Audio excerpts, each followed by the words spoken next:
an open atmosphere where people could come and sit and interact. Wonderful cafeteria, it's local catering, so we subsidize it. We still want to make sure that everybody has good products. Exactly. Very natural. You used to be a chef for people. What's the employee mix here in terms of technicians, engineers, or what's the breakdown? So of that 400, 450, Yeah. you probably have about 100 of them that are in the engineering. 92-ish. Yeah, I was going to say, yeah. So a good 20% of the population. In the manufacturing, I've got about 150 people in my organization. And then you've got the commercial folks and controlled environment is where the ramen, NIR, and all those instruments are made. They take about 4 weeks to build based on that whole making of the silicon wafer and all. But the algorithms, the libraries, so they're kind of a little bit inverse of one another. We've been for Neil. Neil, this is Senator Cowan. Senator Cowan. Hi, Hey, Neil, don't mean to disturb you. How are you? Good to see you. Good morning, everyone. And what Neil will do, he'll create the integration, and then once that's done, he sets this on a carousel. It's kind of a trigger then for Jeff here, who will do then the uploading of the code. It'll go into that room there, and Eric talked about a series of automated calibrations. It'll go in there for 1 to 2 days for those automated calibrations before it comes out to Take out him. the errors. Exactly. Yep. Great. So this is, we make about, just to kind of put perspective, probably about 100 instruments a week off of this line, 20 or so a day, about 1,300 a quarter.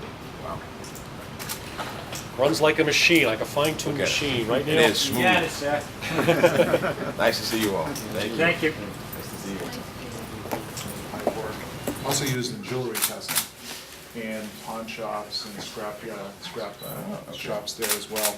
So for pawn shops and jewelry stores, we actually made a dedicated analyzer. So this product is you would see this in a pawn shop even. You would. Or jewelry, yeah. Yeah, don't test this. I got this in New York. No, I'm kidding.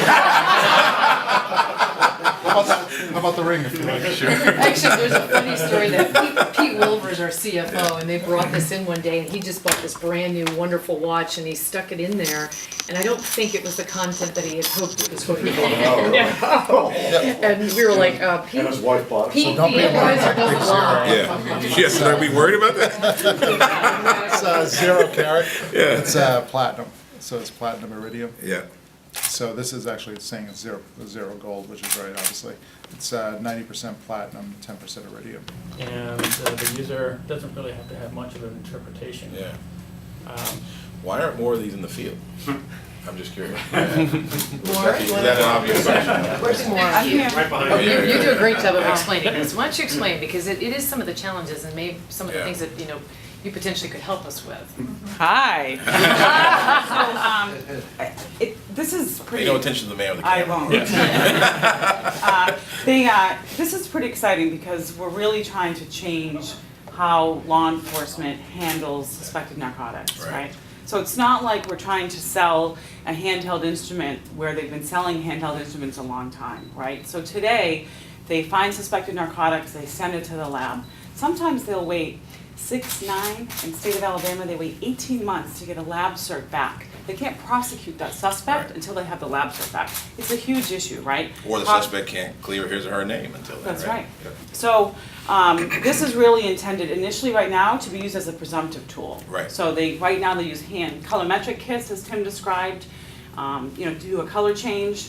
With TrueNarc, they're gonna be able to do a lab-based technique right in the field, right? Yeah. So what we're seeing happen is that they can use the results from this instrument along with the colorimetric kit and get defendants to plea out quicker, okay?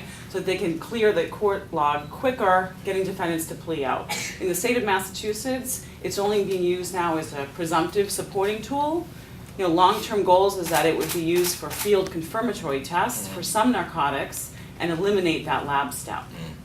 So what we talked about earlier, you helping us arrange some meetings or correspondence to get together with the right people in legislation would be really helpful because a lot of people are excited about this, both at the DA's office and in law enforcement. Yeah. But we're really changing things here, right? Yeah. So it's just new technology in the hands of law enforcement. It's an interesting tool because, listen, we talked about some of the challenges that we faced recently around the drug labs and some other issues. And some of those are certainly man-made or woman-made, at least in one instance. There's a long time, there's been stress and strain on the system. Absolutely. Just because of diminution of resources and et cetera.